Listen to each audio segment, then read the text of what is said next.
All right, you buying that, George? I'm going to start with you on this one. Brian Windhorst, shout out, P.S. Love you, Windy. You didn't deserve that. Stay safe in the streets, Windy. He says that they should make a move, the Cavs should, for Giannis if they have that opportunity. So that would mean maybe perhaps giving up Mobley. What do you think? I don't know. I was over there, and the way that they view Evan Mobley over there, I don't think that would be something that the Cavaliers would be interested in. Even for Giannis? Well, I think that they see Evan Mobley as someone who's like a younger version of that, and if he could grow into that and be somewhat scratch the surface and just as good, yeah, I don't see them making that. I'm not buying that. Giannis is an amazing player, super talented, can help you win now.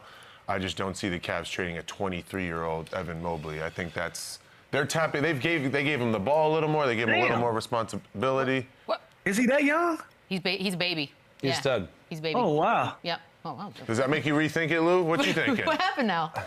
No, I don't think they should do it regardless, but they definitely should now that he's 23. But Yeah. Listen, the Western Conference is stacked. The Eastern Conference now at the Celtics, the predicament they're in, everything that's going on. The Cavaliers are in great shape, just running it back with this same squad last year. They obviously just had the coach of the year in Kenny.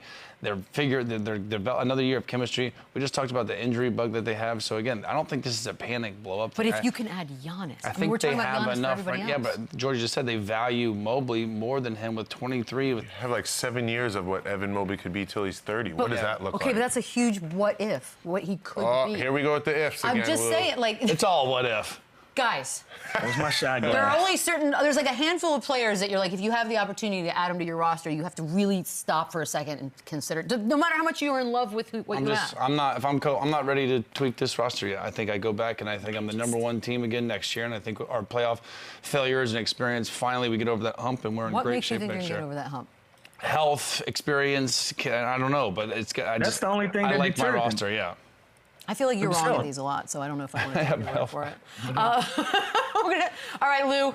Lonzo Ball predicts that LaMelo could be traded to the Clippers after the draft once the Hornets take another point guard. Are you buying that? That's a prediction. I'm buying that. I can see the Clippers making a play for a premier point guard. I know they've been in the market for one. They've been trying to figure out what they're going to do at that position, and that's one of the things that's gonna help them. You know, if you can slide James Harden back over to the 2 and kind of give them that balance where you kind of put him in a position to start being a scoring guard again, opposed to the facilitator that he's turned into with the Clippers, they may be able to help them. And on the other side of it, with Charlotte, if they draft another point guard, they're showing you their hand. They're showing you that they're possibly going to move in a different direction depending on where they draft that point guard in this draft. You know, so I can see that the Clippers can make a play for LaMelo Ball and him being able to go home and do something special at the crib. Yeah, and they have the 4th pick, right? So they're not getting Dylan Harper. So I don't think there's a point guard in this draft that's going to help you as much as LaMelo Ball right away. So there's guys like Edgecombe, I think, is more of a 2. Fears is a point guard, but LaMelo Ball is value. I would love to see him on the Clippers, honestly. I think that's exactly what he needs. I think he's a big market type of player.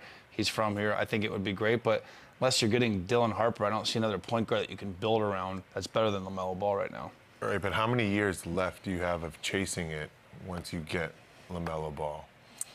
Yeah, and I think that when you don't have one, you're gonna chase it forever. You like that's talking from experience. And I'm not even being funny. Like, I'm dead serious. They're gonna chase, and Bomber is always gonna try his best to put that team in a position to win. We just talked about it. You got to spin to win.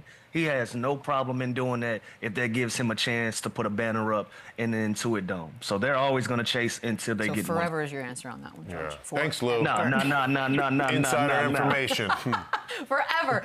Taking a quick break, wrapping things up on the other side. Forever. You don't have it.